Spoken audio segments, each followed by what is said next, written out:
Halo, selamat sehat kawan Diska. Kembali lagi bersama saya Sari Cantik dalam program Info Sehat, informasi seputar kesehatan. Semoga kawan Diska dimanapun Anda berada selalu diberi kesehatan, keselamatan, rezeki yang berlimpah dan juga barokah. Dan banyak orang yang menyatakan kalau sebenarnya ini sudah memasuki musim kemarau gitu ya. Tapi realitanya hujan masih terus mengguyur Madiun Kota dan sekitarnya. Nah, di musim yang tidak menentu ini, tubuh juga rentan akan sakit. Bisa jadi batuk pilek, demam. Nah, demam di musim pancaroba ini yang harus kita waspadai. Karena bisa jadi bukan demam biasa, tapi demam berdarah. Nah, langkah-langkah apa yang perlu kita lakukan sebagai upaya pencegahan dan apa yang mesti kita lakukan jika kita atau keluarga terkena demam berdarah? Saat ini saya sudah bersama narasumber, ada Dr. Noval Primawianto.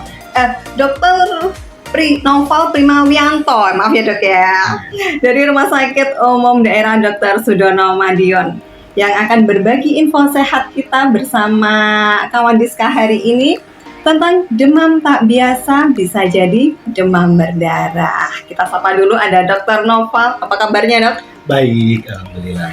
Oke, terima kasih dokter sudah mampir di podcast kawan Diska hari ini. Nah dok, bicara tentang demam berdarah, sebenarnya demam berdarah ini penyakit yang seperti apa dok? Oke, demam berdarah atau demam berdarah dengue ini adalah penyakit infeksi, penyakit infeksi akibat virus dengue yang ditularkan atau ditransmisikan melalui perantara vektor nyamuk Aedes aegypti. Nah, penyakit ini bisa menyerang orang dewasa hingga anak-anak. Kemudian untuk gejala yang ditimbulkan juga bervariasi. Bisa dari gejala ringan hingga gejala berat sampai komplikasi yang dapat menyebabkan kematian apabila tidak ditangani secara cepat dan tepat. Oke, berarti sangat resikonya sangat tinggi sekali ya sampai mengakibatkan kematian gitu ya. Nah, demam berdarah ini kan banyak yang mengaitkan dengan musim penghujan gitu ya dok ya. Nah, apakah memang demam berdarah ini penyakit musiman atau sebenarnya kita tuh bisa terkena demam berdarah ini kapan aja? Karena mengingat musim penghujan sendiri kan juga tidak tentu ya dok, apalagi hujan sendiri juga terjadi hampir sepanjang tahun akhir-akhir ini. Nah, gimana ini dok? Ya, memang kalau untuk demam berdarah sebenarnya sudah menjadi penyakit endemis ya Pak. Jadi sepanjang tahun memang selalu ada. Cuman tren peningkatannya itu selalu seiring dengan peningkatan curah hujan. Jadi karena memang demam berdarah ini ditularkan atau ditransmisikan oleh nyamuk Aedes aegypti yang mana perkembangbiakannya ini meningkat seiring dengan peningkatan curah hujan. Nah, itu yang harus kita waspadai. Kalau curah hujannya meningkat, nyamuk akan semakin banyak berkembang biak, termasuk Aedes aegypti yang bisa menularkan virus dengue penyebab demam berdarah. Oke, meskipun ini bukan penyakit musiman, tapi di musim penghujan terutama ya ini juga tetap harus diwaspadai gitu ya dok, terutama tempat-tempat perindukan nyamuk nih. Nah dok, untuk meningkatkan kewaspadaan di masyarakat sendiri, gejala apa saja yang perlu diwaspadai dok? Oke. Kalau untuk demam berdarah seperti namanya demam, nah itu gejala utamanya adalah demam. Nah, tapi demam berdarah ini biasanya punya ciri khasnya ya, demamnya itu tinggi mendadak. Nah, tipenya tinggi mendadak bisa sampai 38 sampai 40 derajat Celcius. Nah, kemudian bisa disertai gejala-gejala lainnya, gejala penyerta seperti sakit kepala, kemudian paling sering itu nyeri sendi. Kemudian bisa disertai mual muntah, kemudian sesuai namanya demam berdarah juga bisa disertai gejala perdarahan seperti mimisan, gusi berdarah, kemudian bintik berdarah juga bisa. Gitu. Oke, dari gejala-gejala tadi dok, terutama demam gitu ya. Nah ini supaya orang-orang itu bisa membedakan nih dok. Oh ini demam tipes mungkin gitu ya, atau ini tuh memang demam berdarah. Nah ini gimana nih dok? Oke, kalau untuk tipikalnya biasanya demam berdarah itu demamnya tinggi mendadak pertama itu. Nah, kemudian dari durasi demamnya biasanya dia sepanjang hari. Kalau tipes tuh biasanya dia tergantung aktivitas bakterinya, bisa seringnya tuh malam hari. Nah, untuk demam berdarah ini kan penyakit akibat virus dengue, jadi punya perjalanan penyakitnya. Nah, untuk penyakit virus itu kan dia khasnya adalah sebetulnya self-limiting disease atau penyakit yang sembuh sendiri. Jadi sesuai dengan perjalanan klinisnya itu yang harus kita pantau. Untuk demam berdarah itu ada 3 fase. Yang pertama fase demam. Nah, fase demam ini demam tinggi yang tadi yang berlangsung kurang lebih hari pertama hingga hari ketiga. Kemudian yang fase kedua itu adalah fase kritis. Nah, fase kritis ini dia setelah hari ketiga. Nah, setelah hari ketiga itu, setelah 3 hari demam tinggi, nanti dia akan turun. Nah, demamnya akan turun, tetapi bukan sembuh sebetulnya, tetapi justru ini sedang masuk ke fase kritis yang berlangsung dari setelah hari ketiga sampai hari ketujuh. Nah, untuk hari yang ketujuh ini baru masuk ke fase recovery atau fase penyembuhan. Seperti itu. Jadi harus kita kenali fase-fasenya.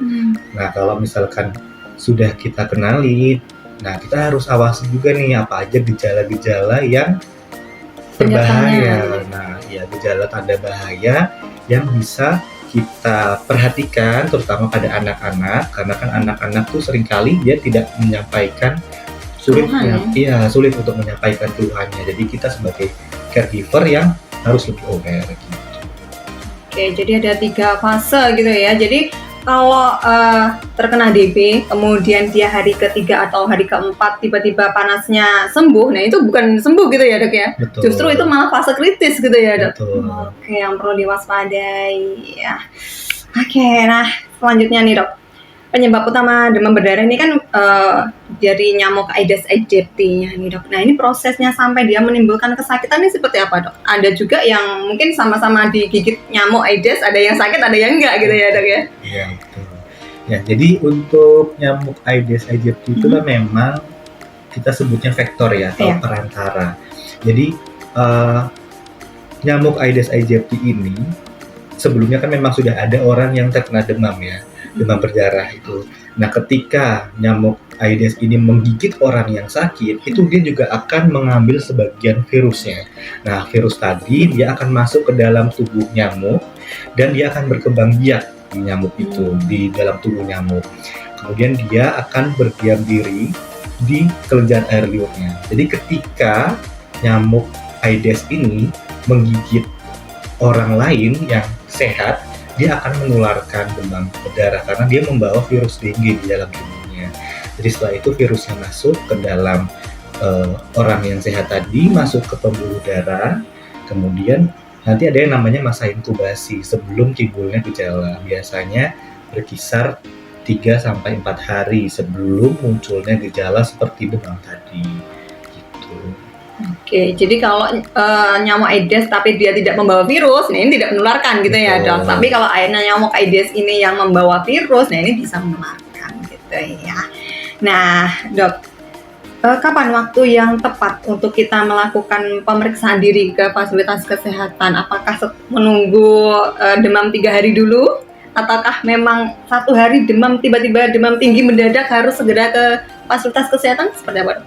Oke, kalau untuk kapan kita memeriksakan diri, sebetulnya kita untuk demam fase 1-3 hari tadi, kalau misalkan demamnya masih bisa terkendali dengan pemberian obat masih bisa turun, masih di bawah 37,5, kemudian makan minumnya juga masih baik, ya kita masih bisa pantau di rumah gitu, karena memang untuk pemeriksaan serologi dari dengue itu terutama setelah hari ketiga ya, jadi baru bisa diperiksa.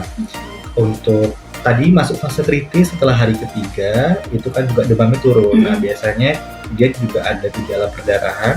Nah itu bisa kita lihat dari pemeriksaan darahnya apakah trombositnya itu akan turun atau tidak. Karena kalau ada gejala perdarahan biasanya dia linear dengan trombosit yang turun gitu. Jadi kalau misalnya demam hari pertama sampai hari ketiga, meskipun tipikal demam tinggi, nih curiga ke arah demam berdarah, terlebih kalau di sekitarnya juga ada yang demam berdarah juga, tapi nafsu makan dan minumnya masih bagus, kemudian anaknya misalkan terkena pada anak-anak, anaknya masih bisa aktif, itu nih tidak masalah, kita masih bisa pantau terus kondisinya. Tapi kalau sudah muncul, sudah setelah hari ketiga demam turun, jangan menunggu gejala berat dulu, kita lihat tanda bahayanya. Tanda bahayanya misalnya muntah terus menerus, kemudian nyeri perut hebat, kemudian disertai gejala perdarahan, mimisan, gusi berdarah. Nah, itu kita harus periksakan ke fasilitas kesehatan terdekat, bisa puskesmas, klinik, dokter praktek mandiri, atau rumah sakit. Oke, jadi pasti ada gejala lain yang muncul gitu ya dok, nggak hanya demam aja gitu ya. Oke, yang ini yang perlu kita waspadai bersama. Nah dok, apakah memang berarti tidak wajib ya dok untuk orang yang terkena demam berdarah ini untuk opnam gitu ya, selama kondisi tubuhnya masih bisa memakan, bisa aktivitas seperti itu ya dok? Betul, memang gejala demam berdarah ini dia bervariasi. Ada yang gejalanya ringan, kemudian ada yang gejalanya hingga berat. Nah, yang kita harus waspadai adalah gejala-gejalanya ini. Kalau misalnya masih ringan, misalkan demam yang pemberian obat dia langsung turun, kemudian nafsu makan minumnya masih baik, nah itu tidak masalah. Kita pantau terus, dia fase kritis juga kita pantau, masih bagus, masih aktif misalkan pada anak-anak, nah itu tidak masalah, tidak semuanya harus dirawat inap, sebagian besar malah gejalanya ringan sebetulnya. Nanti kalau misalkan sudah fase penyembuhan, sudah lewat dari hari ke-7, nah itu kita bisa tenang, lega, berarti demam berdarahnya fase kritisnya sudah terlewati. Begitu. Oke, jadi memang tidak semua harus opnam gitu ya dok. Nah, tapi kalau yang opnam sendiri nih dok, di rumah sakit tata laksananya untuk penderita DBD ini seperti apa dok?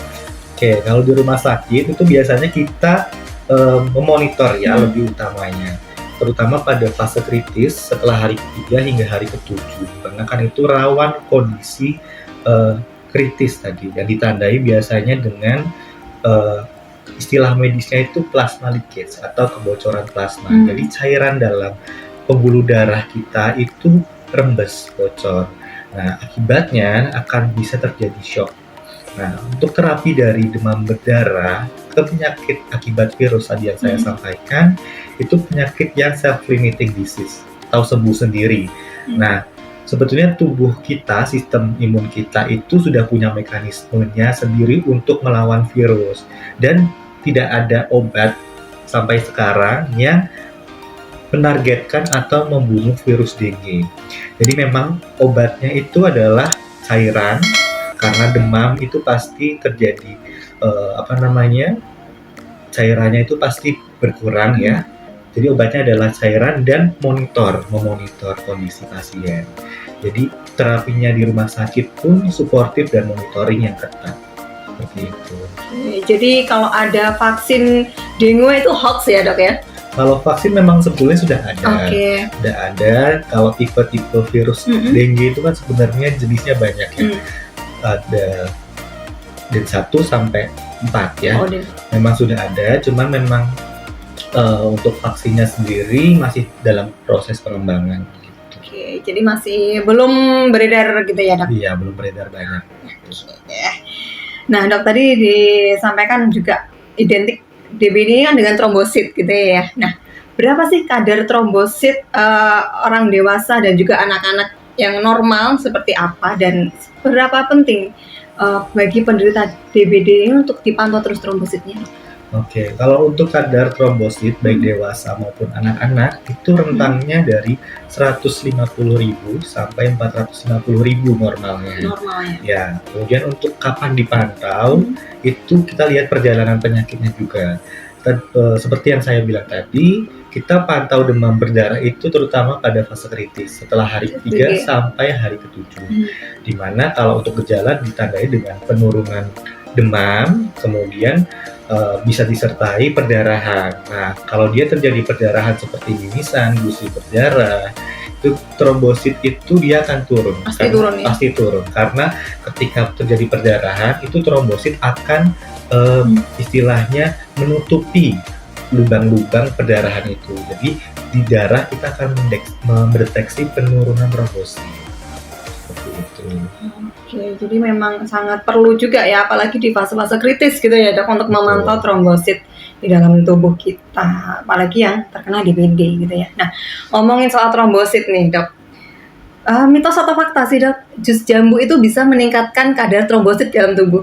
Oke, jadi secara kandungan memang ada kandungan dalam jambu ya, dalam jambu yang bisa menstimulasi, kita katakan menstimulasi produksi sel punca. Ya, sel punca itu salah satunya adalah trombosit nanti produk akhirnya. Kalau dari penelitian klinis itu yang banyak diteliti adalah ekstrak dari daun jambu bijinya. Kandungannya itu yang bisa meningkatkan itu sebenarnya flavonoid. Nah, flavonoid itu dia antioksidan dia, antiinflamasi dia, dan dia juga ada efek untuk menstimulasi dari trombosit tadi. Tapi kalau dari penelitian itu dosisnya cukup tinggi. Nah, makanya dia diambil dari ekstrak daunnya justru, atau sudah diolah dalam bentuk kapsul. Jadi kalau untuk di jambu biji sebenarnya untuk mencapai dosis yang setara itu harus banyak. Nah, itu banyak. Berkilo-kilo kayaknya ya. Iya, tapi kita bisa ambil efeknya memang. Cuman untuk mengharapkan efek yang luar biasa signifikan itu sulit kalau harganya dari jus jambu. Tapi kita bisa ambil efek bagusnya, efek baiknya seperti tadi kandungan antioksidan, antiinflamasi yang bagus untuk menunjang daya tahan tubuh kita. Tapi kembali lagi untuk jambu biji ini bukan terapi utama demam berdarah. Terapinya adalah cairan dan juga monitoring yang tepat agar fase kritisnya terlewati. Jadi harus kembali lagi ke kondisi klinis pasien dan harus dipantau oleh dokter. Gitu. Oke, jadi kalau yang minum jus jambu biji tiap hari untuk meningkatkan trombosit ini juga sepertinya harus minumnya agak-agak banyak gitu ya, ya? Betul. Tapi selain tadi disampaikan daun jambu gitu ya, ada daun jambu biji. Nah, makanan apa nih dok yang direkomendasikan untuk meningkatkan trombosit? Kalau untuk makanan, seperti yang saya katakan tadi ya, buah-buahan, sayur-sayuran itu bisa, karena kan kandungan flavonoid itu sebagian besar banyak di buah-buahan dan sayur-sayuran juga. Hanya saja sebetulnya untuk trombosit itu tubuh kita tuh punya waktunya sendiri untuk memproduksi trombosit. Jadi sesuai umurnya. Trombosit itu umurnya 7-10 hari. Jadi ketika sudah umurnya trombosit itu cycle-nya, maka tubuh kita akan memproduksi trombosit itu sendiri. Makanya tadi kita tuh sebetulnya untuk demam berdarah itu memonitor agar fase kritisnya terlewati. Karena kalau sudah terlewati, sudah lewat 7 hari, itu trombositnya pasti nanti akan naik sendiri. Nah, untuk menunjang tadi agar kita bisa melewati fase kritis dengan baik, itu kita harus memakan makanan yang bergizi seimbang agar sistem imun tubuh kita itu baik. Gitu. Oke, yang penting memang harus melewati fase kritis gitu ya setelah hari ketiga sampai hari ke-7. Nah, ini juga nggak hanya minum jus jambu biji merah aja gitu ya, tapi juga harus didukung dengan makanan yang bergizi seimbang, sayur, buah. Nah, ini sayur yang hijau terutama gitu ya dok ya, yang banyak mengandung zat yang bisa meningkatkan trombosit kita. Nah dok, mitos atau fakta nih, setelah kita kena DBD itu nggak akan kena lagi? Oke, itu mitos. Oke, jadi seperti yang saya sebutkan tadi, penyebab demam berdarah itu virus dengue. Nah, virus dengue ini secara komponen genetiknya itu kita sudah identifikasi sampai 5. Nah, itu jadi ketika sudah terkena varian 1 misalnya, itu sebenarnya kita sudah kebal terhadap varian tersebut. Tapi masih ada 4 jenis varian lainnya. Makanya itu kalau misalkan di suatu daerah ternyata ada beberapa tipe varian, itu bisa terkena virus demam berdarah lagi. Nah, justru kalau dari penelitian, kalau sudah terkena itu dia malah bisa menimbulkan gejala yang lebih berat. karena sistem imun tubuh kita itu sudah kenal, Hmm. responnya akan lebih hebat. Nah, justru respon yang lebih hebat ini yang bisa merusak jaringan tubuh kita sendiri. Kalau istilah medisnya namanya cytokine storm. Gitu. Jadi karena responnya terlalu kuat yang sudah ada memori sebelumnya, sehingga malah merusak tubuh kita sendiri. Jadi untuk kalau sudah terkena demam berdarah, tidak bisa terkena demam berdarah lagi, itu mitos. Gitu. Malah justru ini memperparah tubuh kita juga gitu ya dok, apalagi kalau yang kita kenanya di varian lainnya gitu Betul. ya. Nah, ini perlu diwaspadai memang. Nah dok, berdasarkan kasus nih antara anak-anak dan juga dewasa nih, banyak kasusnya yang mana nih dok? Kalau untuk kasusnya sebenarnya paling banyak sampai sekarang itu pada anak-anak, cuman tidak signifikan. Jadi memang demam berdarah ini bisa mengenai anak-anak ataupun dewasa. Hanya saja pada anak-anak ini kan memang seringkali sistem imunnya masih belum baik. Kemudian tadi dari penyampaian, anak-anak masih sulit untuk menyampaikan keluhannya. Jadi memang banyak kasus anak-anak itu yang cenderung lebih berat gitu. Dan mungkin juga nyamuknya ini ya, perginya waktu pagi hari, mungkin ya masih balita masih tidur gitu ya dok ya, ataupun sore hari yang waktu remang-remang. Nah ini kenapa banyak sekali kasus anak-anak. Dan juga anak-anak kan belum pintar untuk menyampaikan keluhan ya, pusing, mual, muntah ini. Nah ini belum bisa menyampaikan secara jelas gitu ya, sehingga memang kasusnya lebih berat ke anak-anak gitu ya dok ya. Nah dok, berdasarkan pengalaman dokter nih, apa tantangan yang terjadi atau pernah menemui pengalaman yang unik saat menangani kasus DBD dok? Oke, kalau demam berdarah atau DBD sebetulnya memang bervariasi ya. Kalau dari saya sendiri mungkin tetap masih ada yang datang saat gejalanya sudah berat. Ya seperti tadi gejala berat itu yang sampai shock, yang ditandai dengan penurunan kesadaran, kemudian tangan dan kakinya itu sudah dingin, kemudian ketika diukur tekanan darahnya itu sudah rendah tekanan darahnya.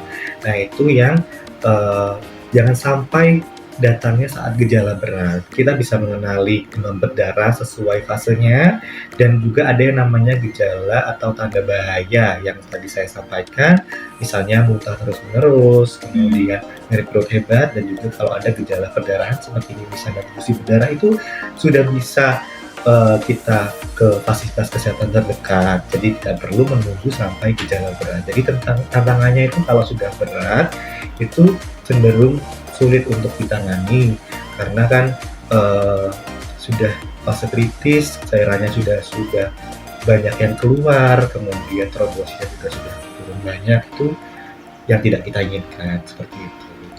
Oke. Ada pertanyaan, adakah pantangan sakit saat DBD? Pantangan saat sakit DBD? Pantangan mungkin makanan ataupun kegiatan mungkin dok, aktivitas gitu? Oke, kalau makanan sendiri sebetulnya ya tidak ada pantangan. Seperti orang sakit pada umumnya, tetap konsumsi makanan yang baik, yang gizi seimbang. Kemudian untuk minumnya ini yang kalau demam, terutama demam berdarah ini minumnya harus lebih banyak. Kalau selagi masih bisa minum, kita berikan supaya dia tidak dehidrasi. Untuk tantangan aktivitas, kalau misalkan sakit tentu kita lebih fokus untuk pemulihan, jadi lebih baik untuk istirahat, tidak memforsir diri sendiri, gitu, seperti itu. Jangan dipaksakan gitu ya, nanti tiba-tiba ke gym gitu ya, karena udah janjian teman-temannya. Nah dok, tadi disampaikan tantangan terbesarnya adalah kalau pasien itu datang sudah terlambat gitu. Nah, faktor resiko apa jika pasien itu datang terlambat? Ini apakah memang nanti akan bisa mengganggu organ-organ yang lainnya juga? Ini seperti apa nih dok? Ya, biasanya faktor pasien datang terlambat itu atau kondisinya sudah berat, itu ada dua faktor. Memang terlambat karena memang dari pasien atau mungkin keluarga atau sekitarnya mungkin kurang aware terhadap gejalanya. Kemudian untuk faktor lain yang mungkin memperberat kondisi itu bisa dari faktor pasiennya, misalnya sudah punya penyakit bawaan ya misalnya, atau penyakit komorbid ya, misalnya sudah punya gula darah yang tidak terkontrol, sudah punya darah tinggi yang tidak terkontrol dan sebagainya. Itu jadi ada dua faktor dari keterlambatan pasien itu misalnya tadi saya kurangnya awareness ya dari pasien atau keluarga atau dari pemberat dari pasien itu sendiri. Kadang juga takut nih dok untuk periksa ke fasilitas kesehatan ya, takut ongkap biasanya kan gitu ya, apalagi kalau yang sudah sepuh-sepuh gitu ya, nanti di sana dirawat opname, nah ini juga menjadi faktor-faktor pemicu kenapa pasien datang terlambat gitu ya dok ya. Nah dok, tadi ada pertanyaan juga nih, apakah jamu daun kelor ini juga bisa menyembuhkan DBD? Nah, ini mitos atau fakta nih dok? Kalau untuk jamu daun kelor ya, daun kelor itu sendiri memang ada kandungan yang tadi saya sampaikan, antiinflamasi. Jadi sebetulnya segala sesuatu yang bisa menunjang sistem imun tubuh kita itu pasti akan memperbaiki atau meningkatkan penyembuhan, karena penyakit virus dengue ini kan atau demam berdarah ini kan akibat virus yang bisa sembuh sendiri tergantung sistem imun tubuh kita. Cuma kita perhatikan lagi, kalau memang jamu-jamu itu sebenarnya kita tidak sarankan karena pengolahannya juga tiap ini berbeda. Tuh, jadi kita lebih fokus ke yang memang diolah secara sendiri gitu. Misalkan tadi yang jambu biji kan kita bisa mudah dapatkan, mudah mengolah dan mudah untuk dikonsumsi. Nah seperti itu kalau dari saya. Oke, karena dari obat herbal sendiri kan juga harus melihat kondisi tubuh sendiri ya, tubuh pasien ya, karena masing-masing kondisi pasien kan berbeda-beda. Bisa jadi ada yang memang tahan jika dikasih obat herbal, ada juga yang tidak, ini malah bisa memperparah kondisi. Nah, gitu ya. Jadi memang kalau ingin mengkonsumsi obat herbal ini juga harus dikonsultasikan dengan dokter gitu ya. Jangan self diagnosis gitu ya, Dok ya. Jangan self diagnosis dan self terapi ya. Oh, self terapi. Tanya Mbak Google, lihat chat GPT. Ini kebanyakan karena sudah AI ini, Dok ya. Oh iya, sekarang sudah zamannya AI gitu ya. Oke, Dok. Nah, apa yang perlu kita lakukan dalam upaya pencegahan DBD ini, Dok? Oke, sekarang sudah ada gerakan 3M+ ya. 3M yang pertama itu menguras, kemudian menutup dan juga mendaur ulang atau menggunakan barang-barang yang bisa sebagai tempat penampungan air. Nah, sekarang sudah bukan mengubur tapi mendaur atau menggunakan ulang barang-barang tersebut. Jadi menguras tempat-tempat yang bisa digunakan sebagai penampungan air, terutama musim hujan ini, misalnya gentong-gentong kosong yang atau kendi-kendi kosong, kemudian botol-botol itu juga harus dibersihkan ya, dibuang airnya agar tidak menjadi tempat perkembangbiakan nyamuk. Kemudian sekarang ada plusnya. Nah, plusnya ini adalah tindakan-tindakan yang bisa mencegah gigitan nyamuk, misalnya penggunaan lotion anti nyamuk, kemudian untuk anak-anak nih bisa pakai kelambu saat siang hari supaya mencegah gigitan nyamuk, kemudian bisa juga menggunakan kawat-kawat anti nyamuk di jendela.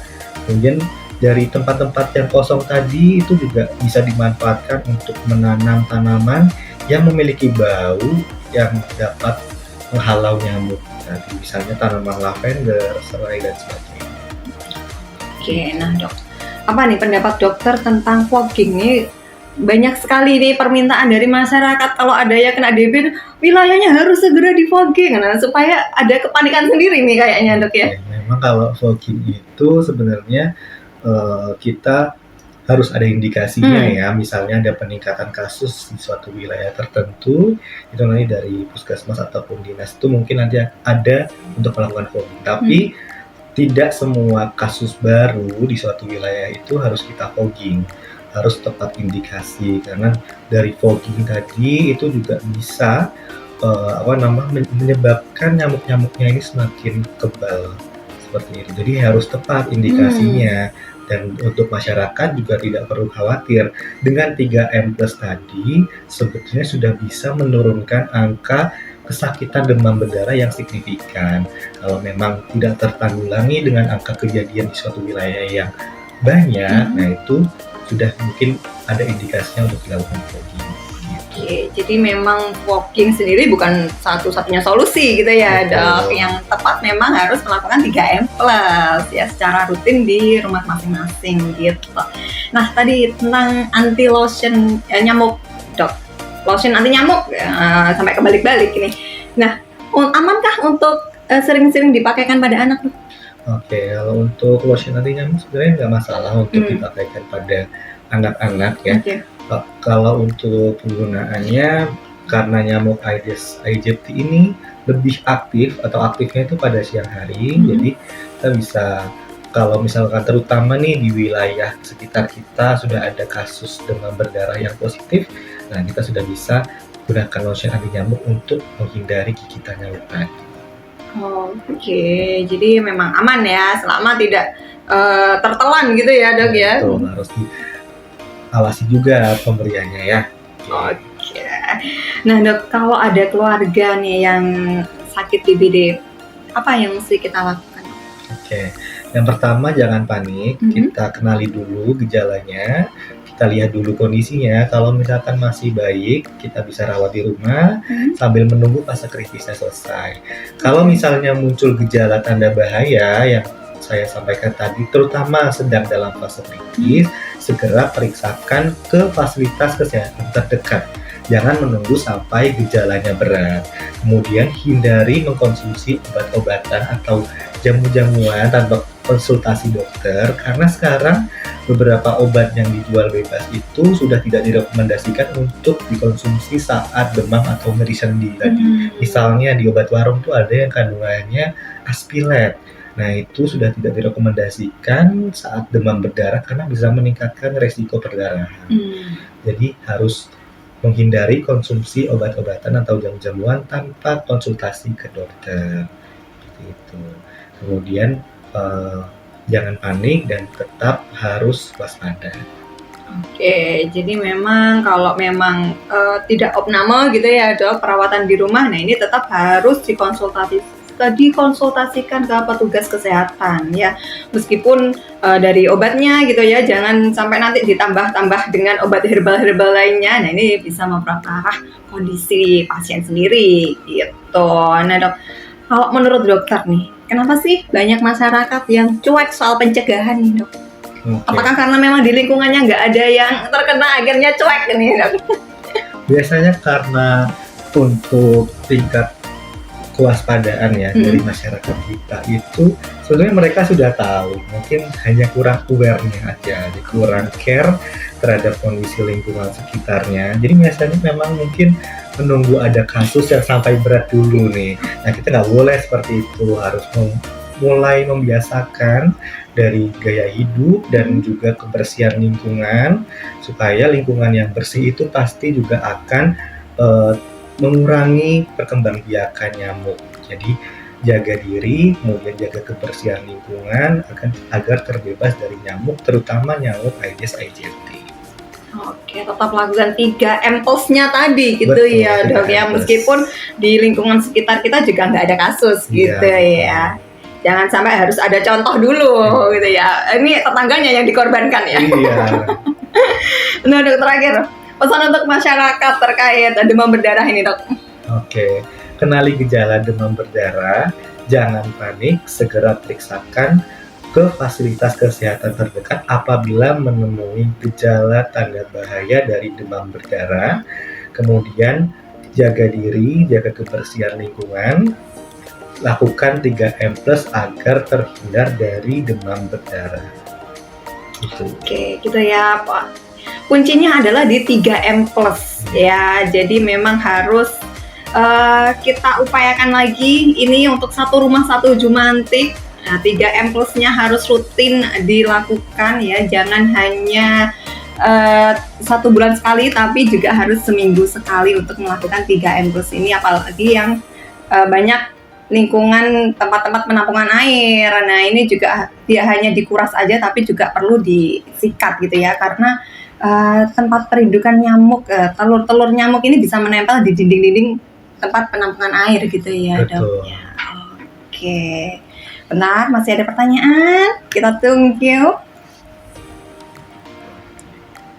Memang kalau nggak ada kasus ini nggak ada yang dicontohkan gitu ya, Dok ya. Masyarakat kita tuh memang harus ada kasusnya gitu ya. Iya, harus biar lebih aware. Sebetulnya sudah pada tahu. Nah, mungkin harus ada yang membiasakan diri satu, harus ada yang mengajak juga supaya itu lingkungannya itu memang lingkungan yang preventif dan promotif. Jadi tidak menunggu ada kejadian sakit, sudah melakukan upaya-upaya ke arah preventif dan promotif untuk menanggulangi perkembangbiakan nyamuk penyebab demam berdarah. Oke, membedakan cikungunya, malaria, dan DBD, Dok. Seperti apa nih, Dok? Oke. Untuk cikungunya, malaria, dan demam berdarah, semuanya itu penyakit virus semua ya, itu ya. Nyamuk ya? Nyamuk. Iya, ditularkan medianya oleh nyamuk.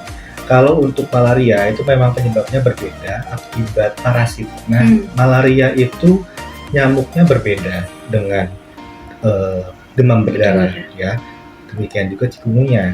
Nah, untuk malaria ini sebetulnya kalau misalkan kita hanya di Madiun dan sekitarnya tanpa riwayat bepergian itu tidak ada kasus malaria. Karena malaria itu saat ini memang endemis terutama di negara di Indonesia bagian timur. Ya, penyebab nyamuknya itu dari transmisinya ditularkan oleh nyamuk Anopheles. Itu di daerah timur aja, dan juga untuk parasitnya juga di daerah sana. Jadi tanpa riwayat berpergian ke daerah endemis malaria, sebetulnya kita tidak perlu berpikir ke arah malaria sebagai penyebab demam. Nah, untuk cikungunya memang itu menjadi salah satu diferensial diagnosis atau diagnosis pembanding dari demam berdarah. Karena sama-sama diakibatkan oleh virus juga, kemudian ditularkan oleh nyamuk juga, gejalanya juga demam, kemudian dan nyeri sendi. Untuk cikungunya itu terutama nyeri sendinya lebih dominan. Kalau demamnya dia beda sama demam berdarah. Yang tadi saya bilang demam berdarah itu utamanya tinggi mendadak, kemudian dia punya fasenya. Setelah hari ketiga biasanya turun, kemudian disertai bintik atau gejala perdarahan tadi. Kalau cikungunya tidak. Nah, untuk pembedanya yang sering kita periksa itu sebenarnya adalah marker atau penanda dari demam berdarah. Jadi kalau demam berdarah penandanya itu positif, dari pemeriksaan serologinya demam berdarah itu positif, nah berarti memang ke arah demam berdarah sebagai penyebab. Tapi kalau negatif secara medis nanti kita pikirkan penyebab lain dari demamnya, apakah mungkin infeksi virus lainnya atau mungkin bakteri juga bisa sebagai penyebab. Jadi untuk masyarakat, untuk demam tinggi tetap kita harus kita pantau dulu sampai hari ketiga atau hari kedua. Selama kondisinya masih baik, masih bisa kita rawat di rumah. Kalau misalkan sudah tidak memungkinkan atau sudah masuk ke fase kritis demam berdarah, kita harus tetap curiga ke demam berdarah dulu, karena angka kesakitannya masih cukup tinggi yang pertama itu, dan angka kematiannya juga masih ada gitu. Oke, itu ya yang membedakan dari demam berdarah, kemudian malaria, dan juga cikungunya, meskipun sama-sama ditularkan oleh nyamuk gitu. Betul. Ya, dok, penyebabnya adalah nyamuk. Nah, ini juga harus diwaspadai terus gitu ya, meskipun dari malaria tadi tidak mungkin ada di Kota Madiun, nah ini tapi juga harus tetap kita waspadai, tetap 3M plusnya harus dilakukan secara rutin, satu rumah satu jumantiknya juga harus tetap dilakukan gitu ya, sebagai upaya-upaya pencegahan agar kita dan keluarga ini terhindar dari demam berdarah dan juga penyakit yang ditularkan nyamuk lainnya gitu ya, dok. Oke. Ada pertanyaan lagi? Oke, sudah selesai. Terima kasih Dr. Noval atas waktunya hari ini. Sama-sama. Semoga apa yang kita bahas hari ini menjadi wawasan baru bagi masyarakat dan juga menjadi upaya-upaya yang kita dapat lakukan untuk terhindar dari demam berdarah dan juga demam-demam lainnya yang diakibatkan oleh nyamuk gitu ya. Oke, jangan lupa terus saksikan info sehat di IG Promkes Kota Madiun dan YouTube Kawan Diska. Dan bagi masyarakat Kota Madiun dan sekitarnya, jika ingin reservasi atau konsultasi lebih lanjut di Rumah Sakit Umum Daerah Dr. Sudono, bisa diikuti IG-nya RS Sudono gitu ya. Dan jangan lupa terus saksikan info sehat dan juga saya jadi ini ya, grogi ini ada Dr. Noval. Stay healthy, lakukan perilaku hidup bersih dan sehat. Jangan lupa 3M plusnya. Sampai jumpa di info sehat selanjutnya. Bye-bye.